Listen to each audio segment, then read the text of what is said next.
In our last class, it was perfectly clear that the deposit is one contract and the loan is another contract, and that in a deposit of a fungible good in general, and of money in particular, a general legal principle applies, and the depositary who receives the good has the obligation to maintain intact 100% of the tantundum, which in banking terms we referred to as a 100% reserve ratio. Today we are going to do a historical review and see how, throughout history, private bankers, in collusion with governments, have violated this principle. We will look at 3 different historical periods, and we will see that a very similar process took place in all of them. In the beginning, bankers were conscious of the safekeeping obligations in the deposit contract, and they initially acted correctly and maintained a 100% reserve ratio. But sooner or later, they succumbed to the temptation to appropriate for their own business dealings a significant portion of what had been given to them for safekeeping. At first, they engaged in this wrongdoing secretly and timidly. It was only gradually, little by little, that they acquired the privilege to operate with a fractional reserve, that is, without maintaining a 100% reserve ratio, a privilege they obtained from public authorities.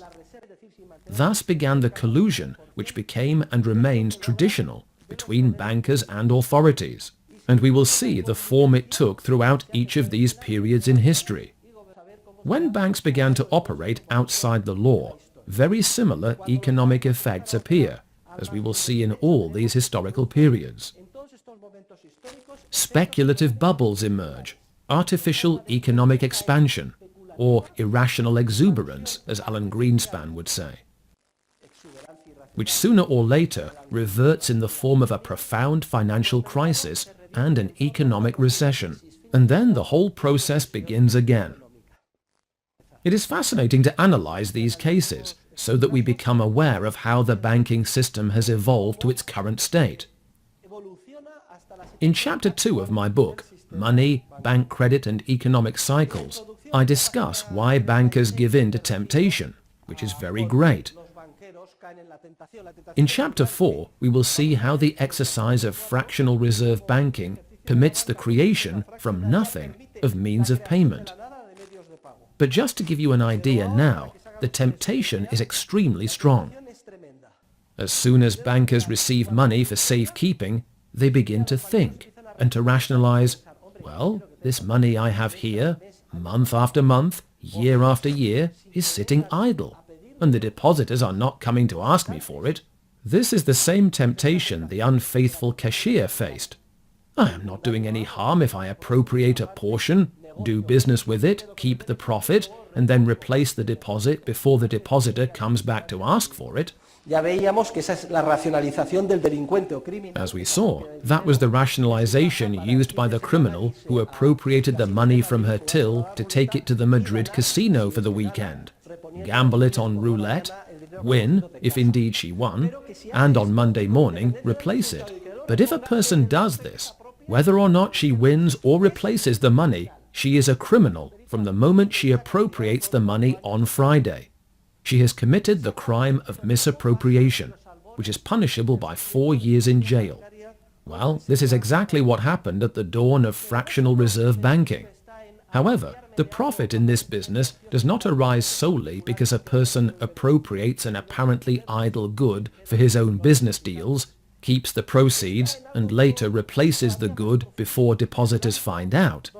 The source is deeper still. I am jumping ahead 2 lessons. In Chapter 4, we will see that the fractional reserve banking system as a whole is capable of generating money from nothing on a huge scale. Just to give you an idea, what bankers do is to say, if I am going to maintain a reserve ratio of 10%, keeping the real money that I have, I will create loans from nothing for 10 times the amount of it, and the only collateral for them will be an accounting entry. And this is immensely profitable.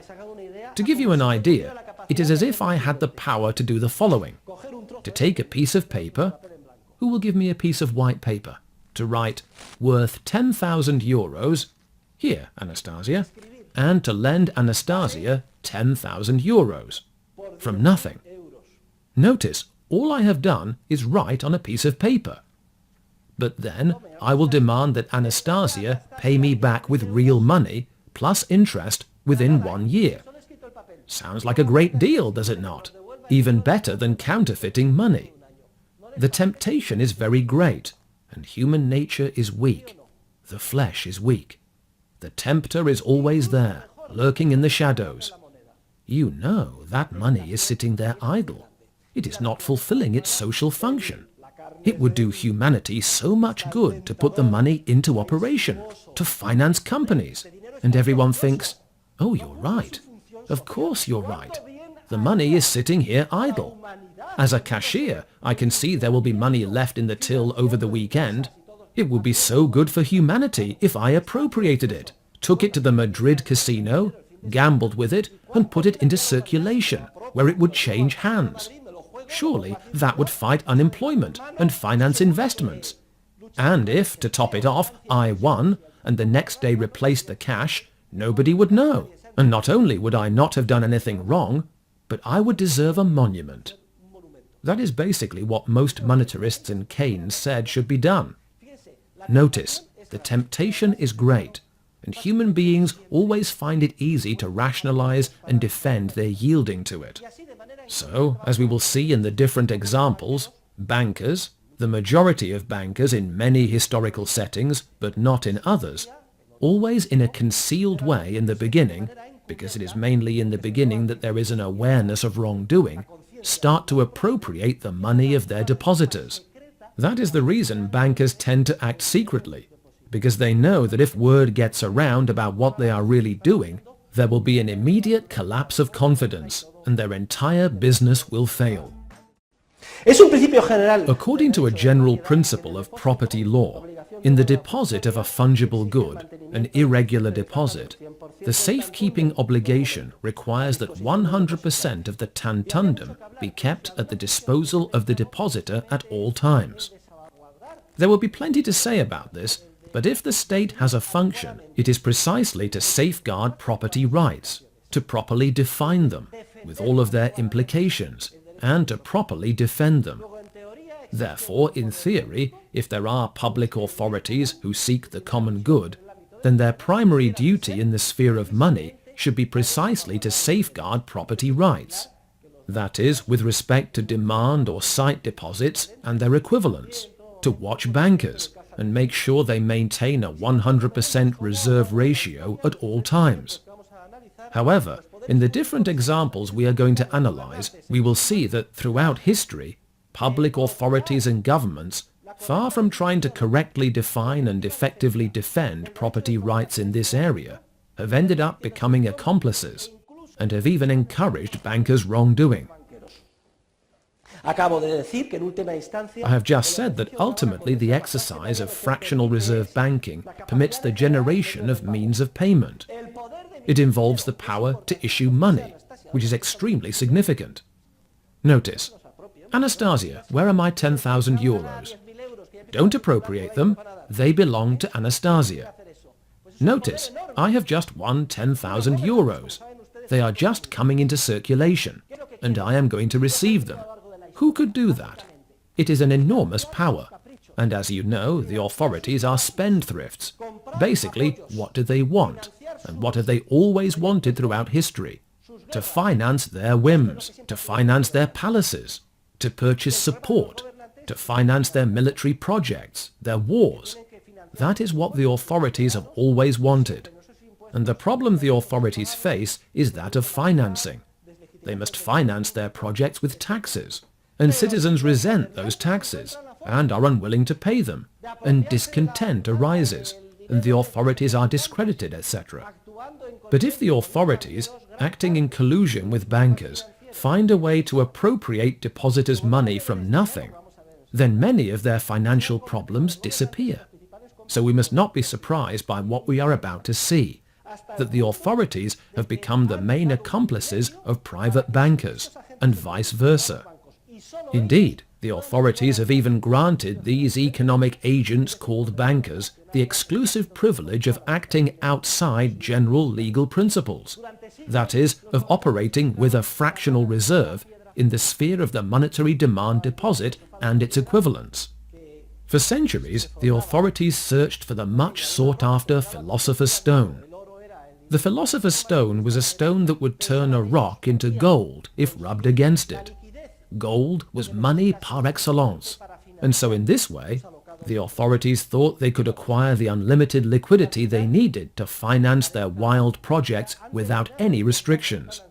And in the end, though it seems incredible, they ended up finding their longed-for philosopher's stone, specifically in the banking business, and the granting of the privilege to banks of operating with a fractional reserve ratio.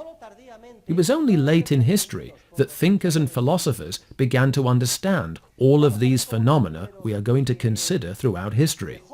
We will see that the first to make out what was happening were the great thinkers who emerged during the Spanish Golden Age, around the University of Salamanca, the scholastics of our Golden Age.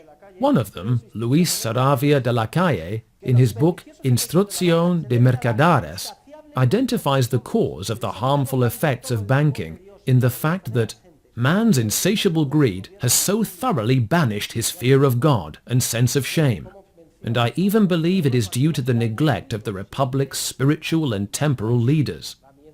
Note that he mentions the greed of bankers, but only the neglect of rulers.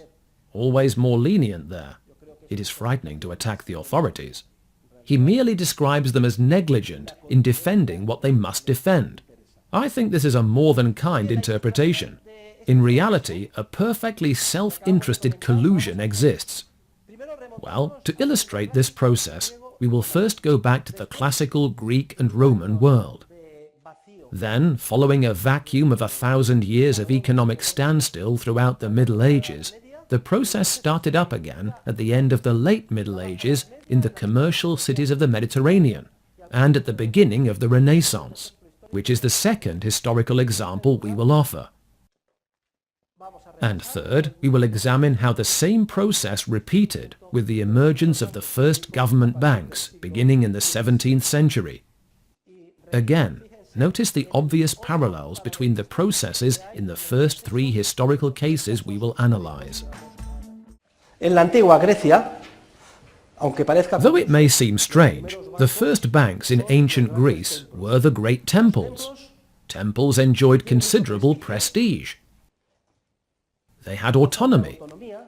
They had their own security forces. And they were considered sacred and unassailable places. It should not surprise us that individuals spontaneously realized that when they wished to store their money, perhaps the safest place to do so was a temple, precisely because temples were considered inviolable. They had their own militias, and they somehow inspired great trust in the citizens. It has been shown that temples like Apollo in Delphi, Artemis in Ephesus, and Hera in Samos acted as depositories of citizens' money and maintained a 100% reserve ratio. In other words, they initially complied with the safekeeping obligation.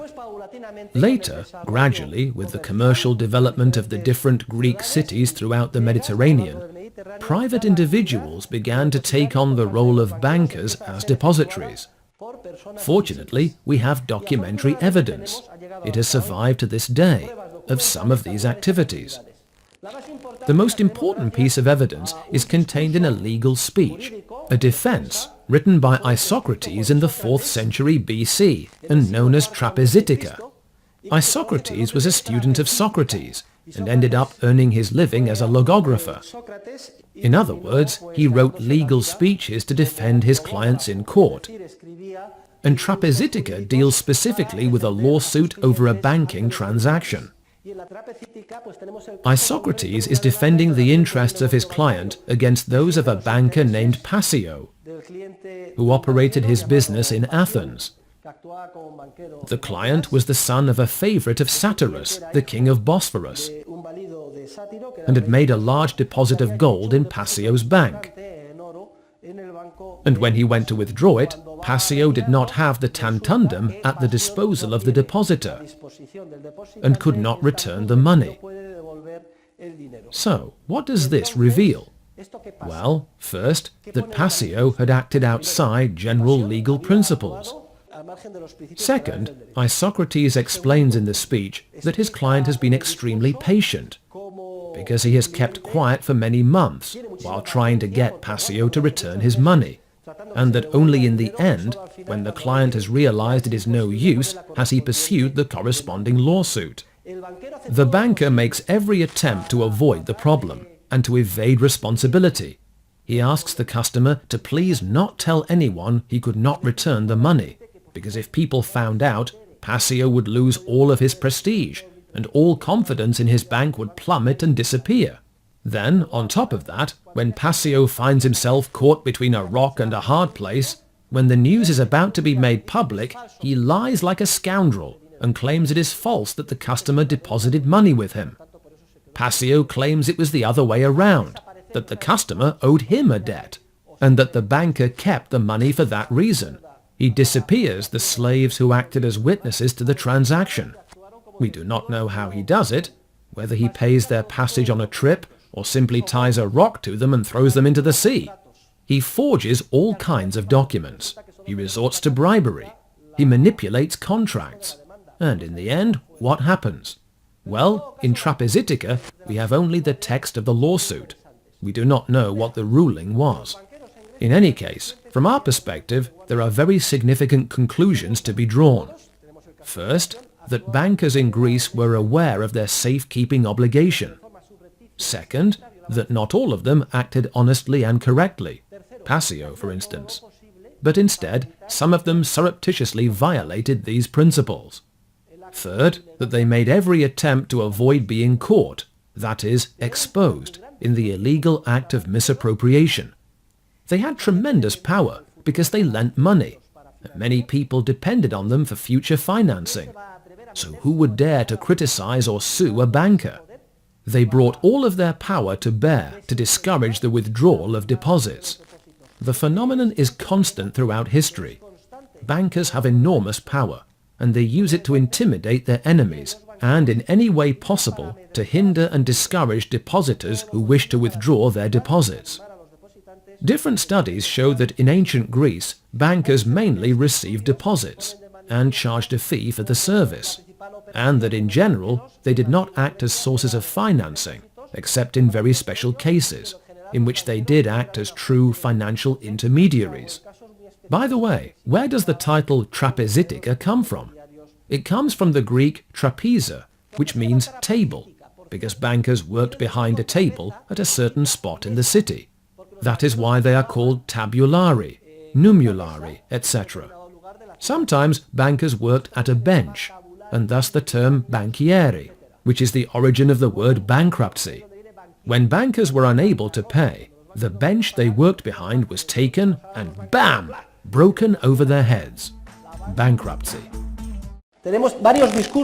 In several of his surviving speeches, Demosthenes, the great Greek orator, also deals with banking, though he does not do so in such a complete, profound and detailed way as Isocrates does in Trapezitica. He does give us some additional information. Demosthenes was a fantastic orator. He ended up being central to the spirit of liberty in ancient Greece, against the dictatorship of Philip of Macedon, who did away with the climate of freedom in the Greek city-states. Incidentally, with the encouragement of philosophers themselves, the usual collusion between authorities and bankers began to emerge in Greece between authorities and philosophers. Throughout history, thinkers and intellectuals have traditionally almost always wound up defending the public authorities. The much-lauded Socrates continuously finds fault with Athens and presents Sparta as an ideal model. And that is not to mention Plato, his main disciple, who praises a state governed dictatorially from above by philosophers, that is, by him. Even Aristotle was the private tutor of a paranoid madman, Alexander the Great, who was actually the son of the most powerful dictator of the period, Philip of Macedon. I say this to give you a general idea. Demosthenes alone kept the flame of freedom burning in his time, and in his speeches we find various references to banking activities. Also important are the references Demosthenes makes to a fledgling theory of the cycle, because they indicate that the activity of bankers rests on confidence, and that if things go even a little wrong, the banking business collapses like a house of cards. Various studies have shown that bankers in Greece knew they should maintain a 100% reserve ratio on demand deposits, although on many occasions they violated that principle for their own benefit by appropriating a portion of deposits for their own business dealings. There is even historical evidence of some of the bubbles caused by this dishonest behavior of bankers. For example, in the years 377 and 376 BC, there was a crisis which led to the failure of the banks of Timodemus, Sosinomus, and Aristolochus, among others. Generally, such crises had a trigger. In this case, it was the attack of Sparta and the victory of Thebes. And in these financial crises, notice how significant this is, we are talking about the 4th century BC, we find historical evidence of the first rescue plans established by public authorities for banks. Well, a very severe banking crisis hit Ephesus after the revolt against Mithridates, and as a result, the authorities conducted the first rescue operation in favor of private bankers. It consisted of an express privilege which gave bankers a 10-year deferment on the return of demand deposits. In other words, the situation of bankers was becoming desperate. People were losing confidence in them. People went to withdraw their money and found it gone. It became clear that bankers had violated general legal principles. At that point, bankers turned to the ruler, and the ruler saved them. How? Instead of going after them, throwing them in jail, or hanging them by their necks, he granted them a postponement. He went along with them. He gave them the privilege of waiting 10 years to honor the obligation to return deposits. It was a sort of corralito, or bank freeze, like the one in Argentina during the time of Minister Cavallo. The world of the Greek city-states and of classical Greek freedom collapsed, disappeared, fell, because of the dictator Philip of Macedon and his son. The son was crazy, he was paranoid, but history is written by the victors. My historical interpretation follows the one Father Juan de Mariana makes in his History of Spain. This is the only history written from the liberal point of view, against dictators, against Caesarism. But since history is written by the victors, well, Alexander the Great has a good reputation, and Julius Caesar has a good reputation, and yet they were tyrants. As you know, 30-some senators stabbed Julius Caesar, and each one had to stab him once. There were even a few who could not make it, and so instructed others, "Hey, you stab him once for me." You are familiar with Father Juan de Mariana's theory of tyrannicide. It is just to kill a tyrant. Not only is it just, but people have a moral duty to stab a tyrant. But, I repeat, it is the victors who write history. And the interpretation is that the world of the city-states was corrupt, and that the only solution was a unification. That required a leader. There is always a rationalization. And who better than Philip or his son? It is also said that this permitted the expansion of the Hellenistic world throughout Asia. We know that Alexander the Great almost reached India. When he died, everything crumbled, and his generals divided up the empire. Egypt went to the general Ptolemy. In the end, it is not really known what happened. Whether the Eastern world was Hellenized or the Hellenistic world was Easternized. It was more the latter, because ultimately the Ptolemies in Egypt surrounded themselves with the aura of the pharaohs.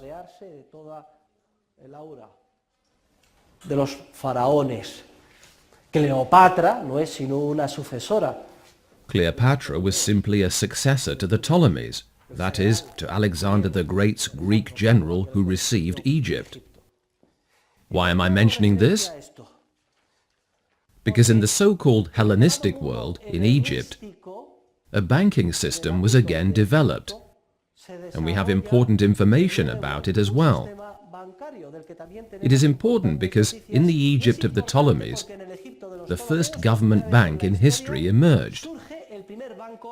There was a state-owned bank based in Alexandria, and numerous private bankers operated alongside it. An incomplete document was found which contains daily account records of a rural bank and shows that money was deposited in the bank by linen merchants, textile workers, tailors, silversmiths, goldsmiths, and even a tinker, and a highly sophisticated, in fact almost a double-entry accounting system emerged in the Hellenistic world. So, conclusions about Greece and the Hellenistic world. The first documents revealing the wrongdoing of bankers. The first documented case of a bank bailout system in Ephesus. The privilege of not returning deposits for 10 years. The first government bank in Alexandria, in the Egypt of the Ptolemies. It was so influential that when Rome conquered Egypt, there was even the temptation to create, in the Roman Empire, a government bank using as a model the one that existed in Cleopatra's Egypt. However, fortunately for Rome, that never happened. Now we will make a jump and go from Greece to Rome. It is traditionally thought that Rome made no contribution to the world of culture, nor to the world of the humanities, that Romans were pragmatic people who relied on the Greeks in everything, that with respect to culture, art, the plastic arts, architecture and sculpture, all the Romans did was copy the Greeks. The Romans contributed nothing. That is the official version. However, in the sphere of economics and the study of the spontaneous market order, the geniuses were the Romans, not the Greeks. The Greek thinkers did not understand the spontaneous market order. According to Aristotle, it is impossible to imagine a polis, a city, with more than 100,000 inhabitants, because it would be impossible to organize. So his philosophy is hierarchical. He believes in organizing things from above. He fails to understand the spontaneous market order, and this is a tragedy, because such philosophers were able to live without working, due to the great commercial prosperity the Greek world enjoyed, and the philosophers never understood. The honor of having first grasped the emergence of spontaneous orders which make civilization possible belongs to the Romans, specifically to the great jurisconsults of Rome, who theorized about the law and saw that it is an institution which emerges in an evolutionary fashion through the interaction of many human beings, none of whom consciously design it. The other day we discussed how Roman law discovered and outlined the ontological requirements of institutions like the deposit contract and the fundamental differences between them and the loan contract. Unfortunately, the documents we have on Roman banking activities are not as precise as those I have just cited from the Greek world, but we do have some information. For example, in the year 1844, on Mount Athos, a mountain that is home to the most important Orthodox monasteries in Greece, the discovery was made of some papyrus scrolls which tell the story of the failure of the Christian Callistus's bank. It is very interesting because Callistus ended up becoming Pope and a saint of the Catholic Church. Who has seen the movie Gladiator? Everyone has seen Gladiator. Well, let us recall the movie. We are talking about the same time period. The emperor Marcus Aurelius dies and leaves power to his crazy son, if in fact the son did not kill the father, as in the movie. The son's name is Commodus, and he loves to make himself out to be a gladiator. He even names a horse general. The poor guy is off his rocker. Well, Callistus was the slave of a famous banker in Rome.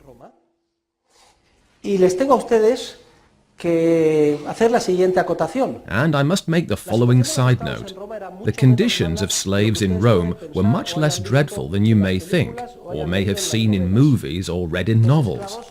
The slaves in Rome had a very powerful incentive to act responsibly in favor of their masters, because they stood a good chance of being freed if they did. They gained their masters' trust. They were industrious.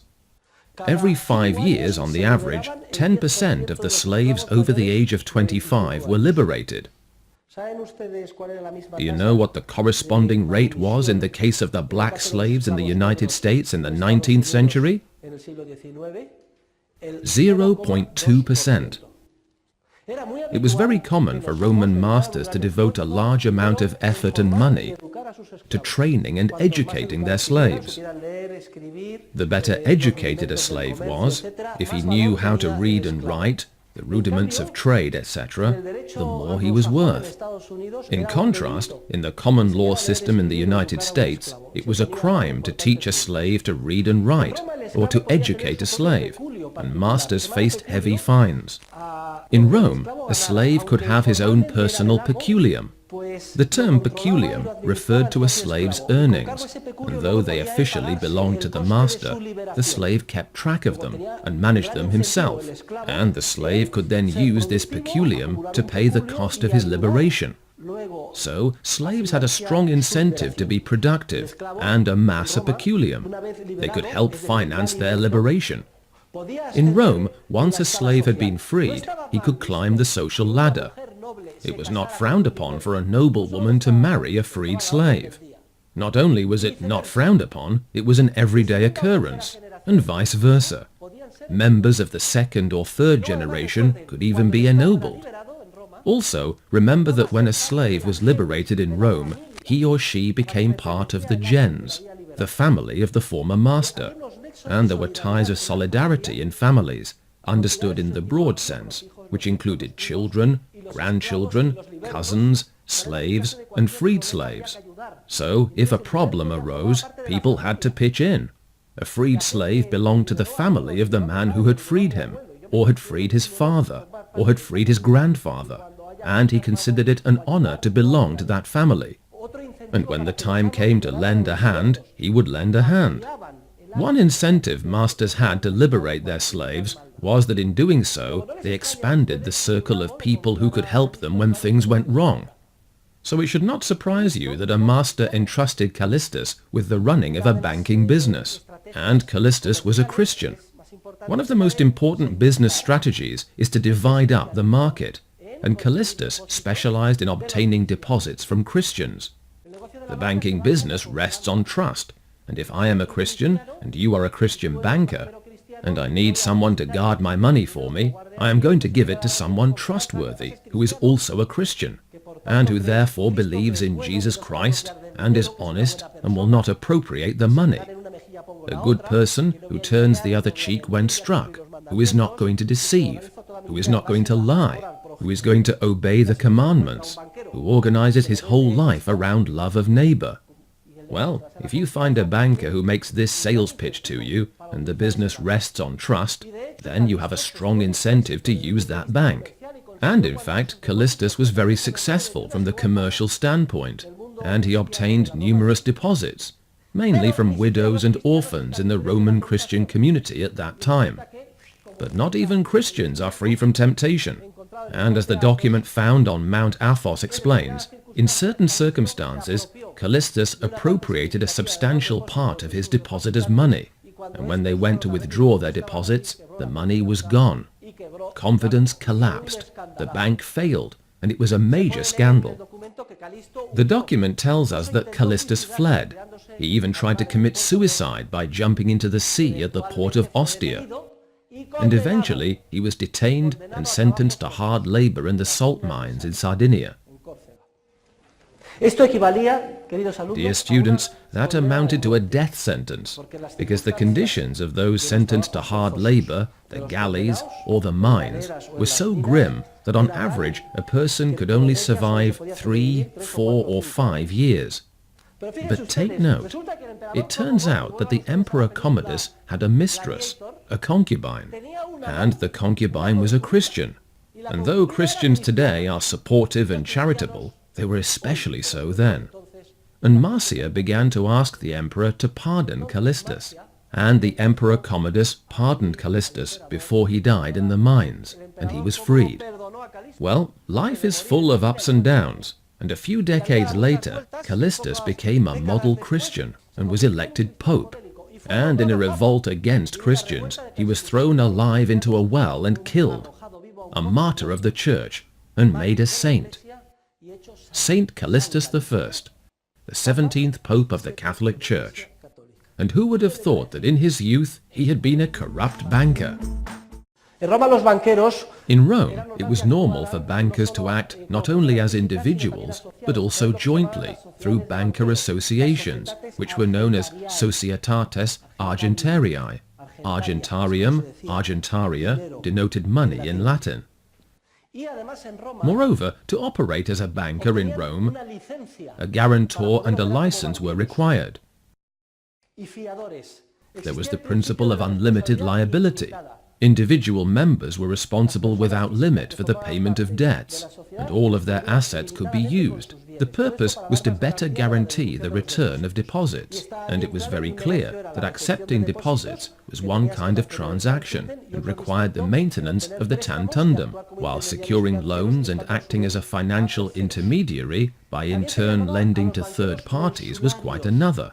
Bankers were also called mensulari, from mensa, Latin for counter or table, since that is where they carried out their activities. One curious bank was the Temple of Jerusalem. Most of you will have read or heard or will remember the reference to when Jesus Christ enters the temple and is outraged to see that it has been turned into a market. So he takes off his belt and starts swinging, and in short, pandemonium breaks out. Everyone runs away, those selling doves. The tables displaying gold coins are overturned. Chaos in a nutshell. The high priests and the authorities are indignant. And what does Jesus Christ say? It is written, "My house will be called a house of prayer, but you are making it a den of robbers." Well, he was not far off the mark, because if you pick up the Vulgate edition of the Bible in Latin, you will see that it speaks of mensulari, which means bankers. Though the Spanish translation refers to cambistas and the English reads money changers, these translations are not appropriate, since the main sort of transaction carried out by the Temple of Jerusalem was not that of changing money. It did change money, and Jews would come from all over the world, and they needed to exchange their coins. However, the main activity was to receive demand or sight deposits from both rich and poor Jews, and as a temple to guarantee their safekeeping. Well, it was a temple that did not act according to general legal principles. The money the temple received was appropriated for personal business deals. Indeed, a den of robbers is putting it well. It was just like the unfaithful cashier who appropriates money for the weekend to spend on vices, gambling, or investments. Of course, it was a den of robbers, because the temple acted as a fractional reserve bank. There is no doubt about it. Peter Temin, in the article we published in the journal Procesos de Mercado, Market Processes, shows that in the final period of the Roman Republic and at the beginning of the Roman Empire, a level of economic development was reached in Rome that would not be recovered until well into the 17th century, and even the early 18th.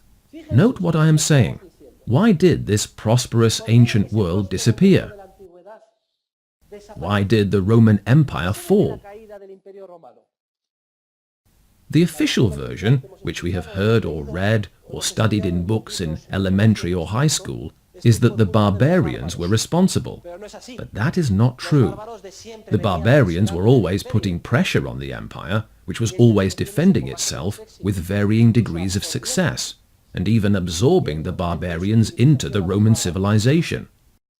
The barbarians used to arrive like waves of immigrants arrive today in the prosperous Western world in which we live. Basically, they wished to live a better life in a more civilized world. What happened to the Roman Empire? Essentially, the Roman Empire collapsed as a result of socialism. It was the welfare state that did away with the Roman Empire. Panem et circenses. Bread and circuses was the motto of the Roman rulers. They wanted to keep people happy in order to secure their support. Bread and circuses. Every other day there was a free circus. The circus was like football or soccer nowadays, and bread was distributed to the poor in Rome through the annona. This welfare state, this guaranteeing of social gains to the poor, is what put an end to the Roman Empire. When the government guaranteed the distribution of food, of wheat, free of charge, or almost free, what effect do you think that had on the working middle classes in the Latin world? Especially the farmers of the Roman Empire, whose job it was to put effort into producing wheat. Well, they could not compete, because wheat was being given away in Rome. This bankrupted the citizens on a massive scale.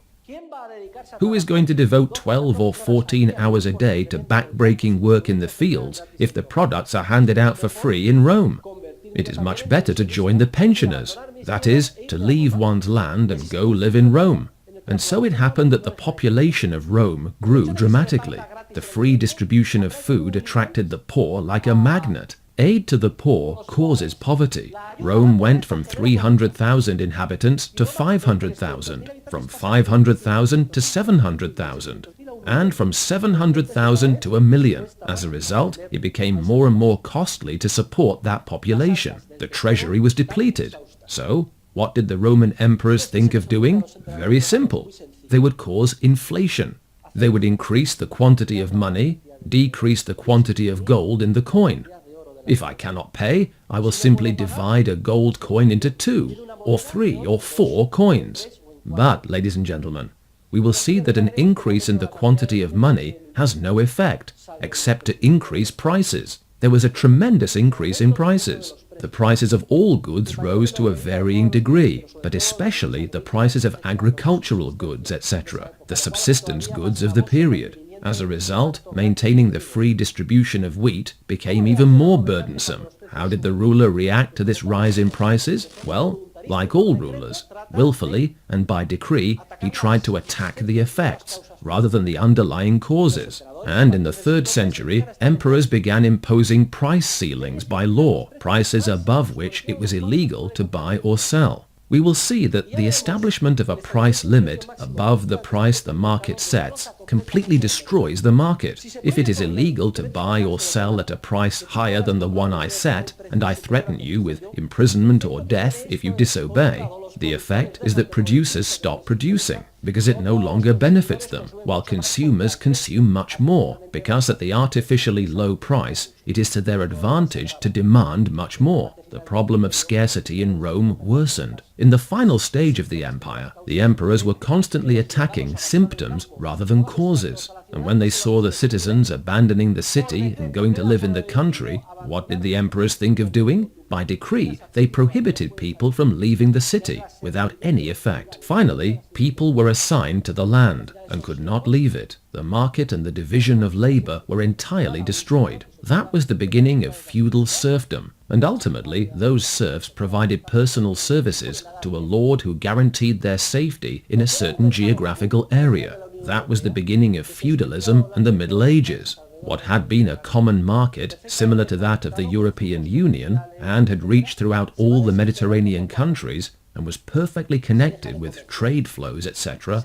gradually disintegrated. People stopped trading and became self-sufficient. Markets disappeared. All of the prosperity and wealth of the classical world collapsed as a result of the welfare state, inflation, and the interventionary policy of the authorities. The barbarians simply occupied the remains of the old, flourishing empire, and the fall of the Roman Empire was gloomy. In the final stage, the citizens of the Roman Empire were so disgusted with the Roman authorities and their tax collectors that they considered the barbarians a lesser evil. They said, "We would rather be nominal slaves to the barbarians than citizens under the Roman Empire's boot of oppression, taxes, and intervention." And the Roman Empire fell. 1,000 years of obscurantism followed.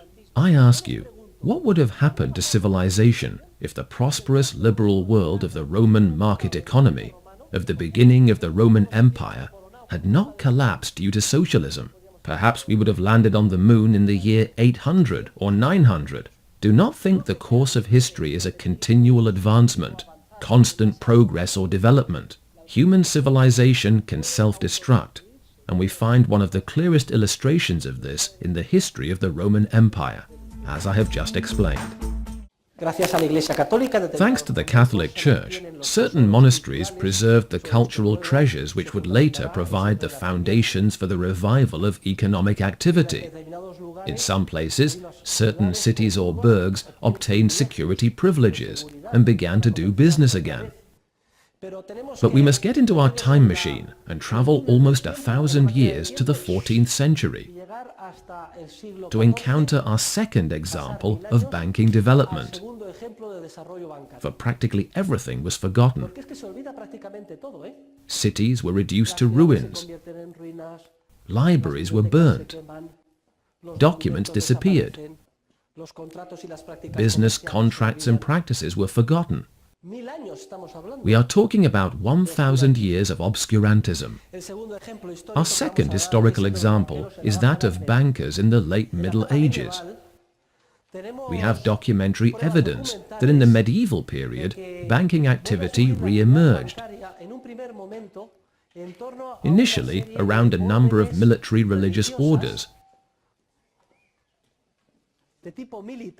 formed to assist in the Crusades. The most important of these was the Templar order. The order of the Templars was founded in Jerusalem in the year 1119 to protect pilgrims traveling to the Holy Land. The Templars were very powerful. They were a religious military order. They had monasteries, or if you prefer, agencies, throughout Europe. The Templars were active internationally. They had 9,000 centers and 2 headquarters. They were a powerful religious order, but also a skillful military force, because they were a private army, so to speak. Therefore, it should not surprise us that citizens trusted the Templars, especially in turbulent medieval times, to guard their deposits of money. So, at the same time, the order also became a bank that received demand or sight deposits. And the evidence we have shows that the Templars generally acted correctly with respect to these deposits. But oh, ladies and gentlemen, they aroused envy, especially in the authorities, and particularly in the King of France, Philip the Fair, who realized that the Templars were guarding enormous treasures. Well, nothing better than to falsely accuse them of heresy, put an end to the order, and keep the treasures, which is precisely what happened. The authorities forced the Pope to sign the sentence based on the false accusation. Very recently, the Catholic Church has uncovered the files from the Templars' unfair trial. As a result of the trial, the heads of the order were put to death. Jacques de Molay, the Grand Maître of the Templars, was sentenced to be burned at the stake. And once the order was dissolved, the authorities, specifically the King of France, appropriated all of the wealth. Well,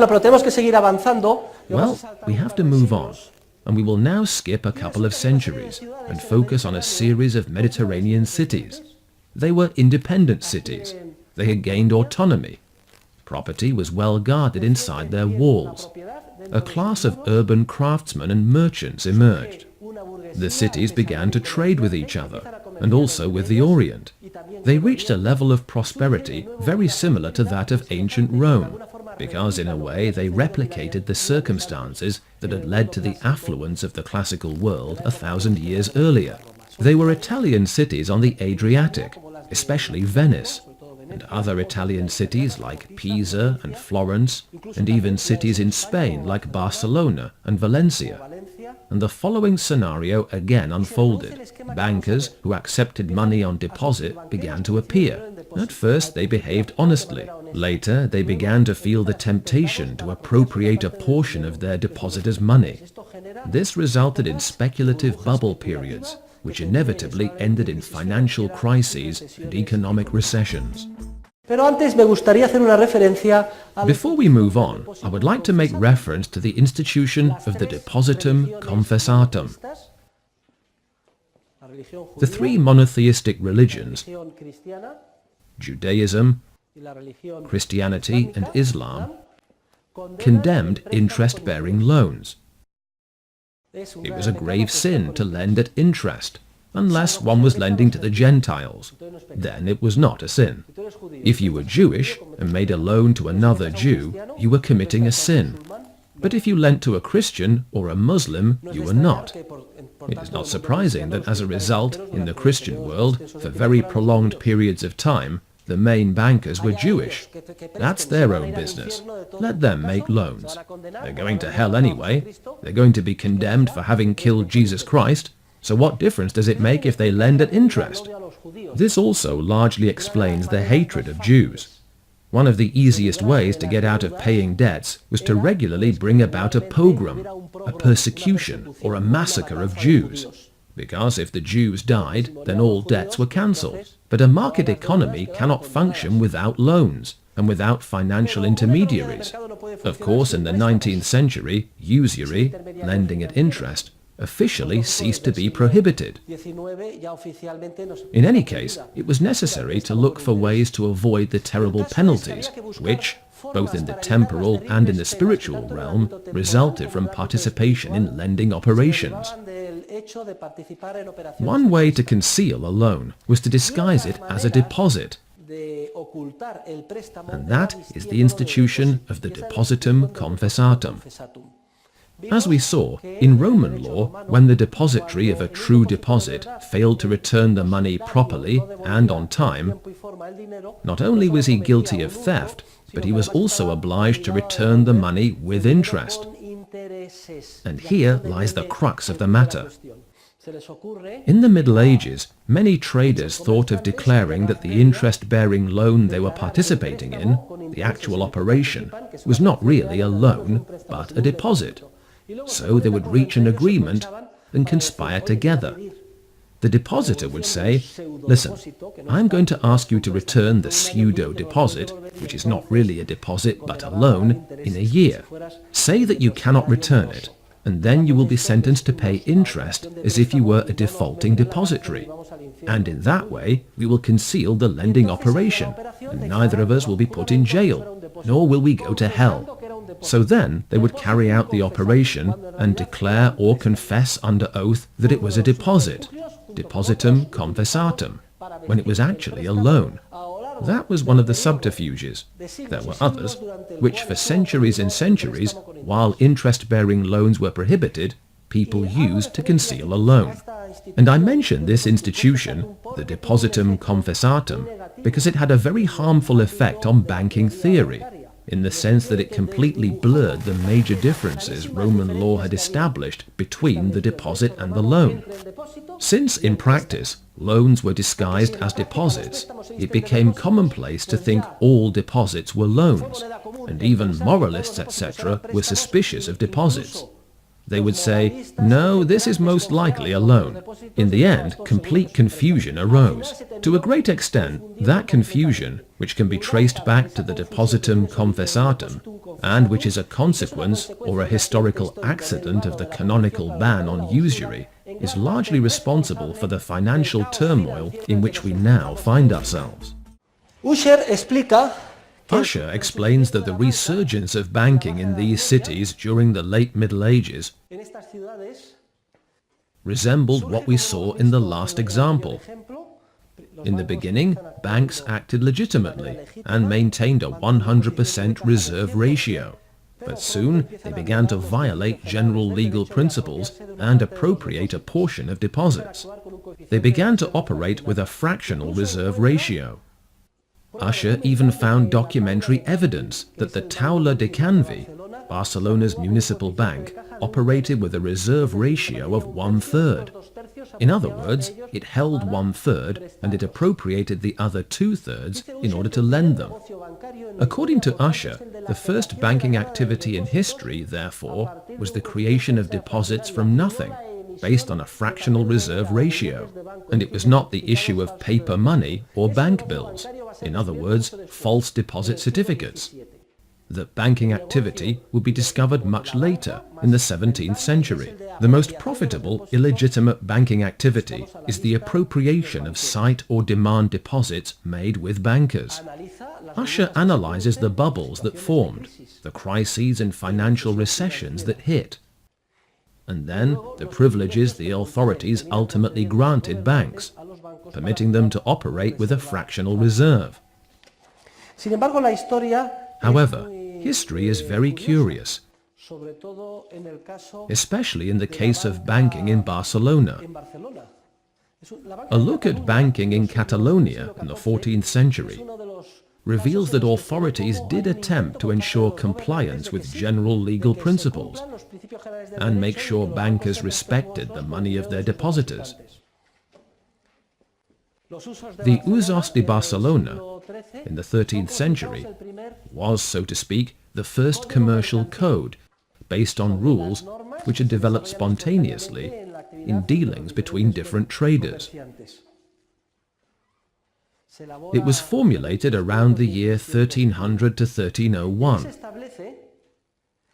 It established that any banker who was unable to return immediately upon request his depositors' deposits would be vilified throughout Barcelona by a public crier and forced to live on a strict diet of bread and water until he returned the last monetary unit deposited. Well, what this rule from the Usos de Barcelona was saying in the year 1300 was that a town crier would publicly proclaim all over the city of Barcelona that Mr. So-and-so, banker, had been dishonest, had appropriated a portion of what he had received on deposit, had been unable to return it, and had been sentenced to a strict diet of bread and water. He would be allowed nothing more than that, bread and water, until he returned the deposits.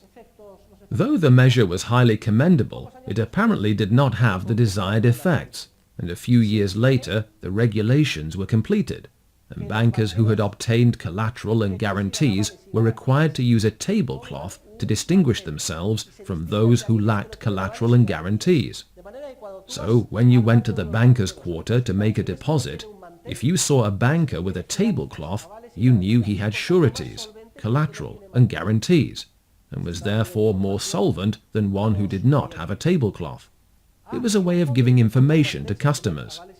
And woe to anyone who put out a tablecloth without having collateral and guarantees. But even so, it appears that the desired effects were not entirely achieved, because 20 years later, on August the 14th, 1321, the laws were made even more stringent. It was established that if a banker did not return demand or sight deposits, he would be declared bankrupt, and if he did not return all deposits within 1 year, that was the time allowed him, he would fall into public disgrace, which would be proclaimed throughout Catalonia by the town crier. Immediately afterward, the banker would be beheaded. His head would be cut off directly in front of his counter, and his property would be sold locally, whatever was left of it, to fulfill his obligations as far as possible.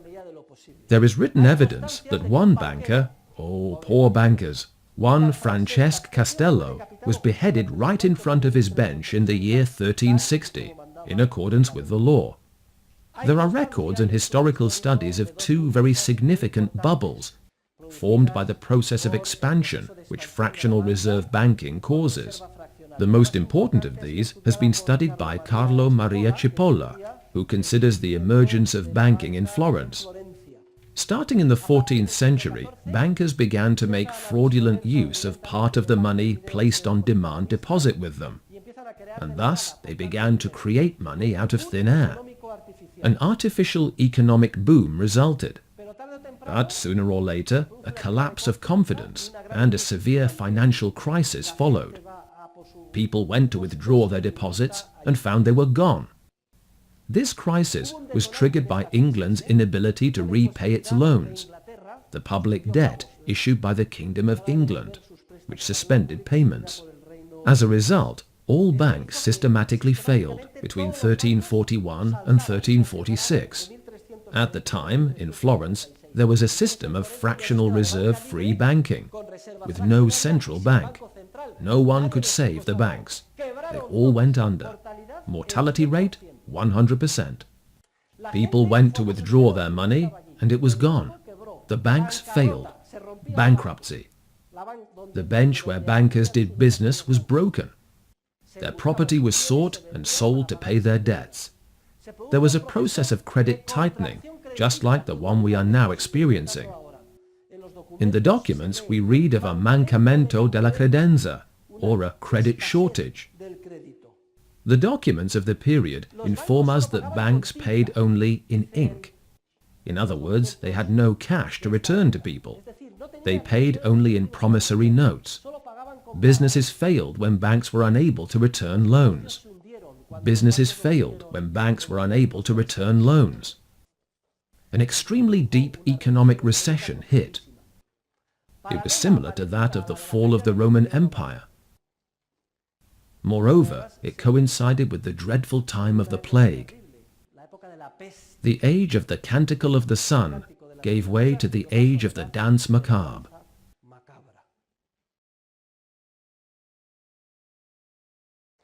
Also very fortunate for us was the 1950 discovery of the secret records of the Medici Bank in the State Archives of Florence. These secret books have enabled us to analyze and study in detail the actions of the Medici family, who were very prominent bankers who also ended up going bankrupt because they operated with a fractional reserve ratio. It fell as low as 10%. So we are very fortunate because we have historical studies which show that banks acted fraudulently, and analyses which explain the financial crisis of the 14th century in the Mediterranean world in general, and in Italian cities, especially Florence in particular.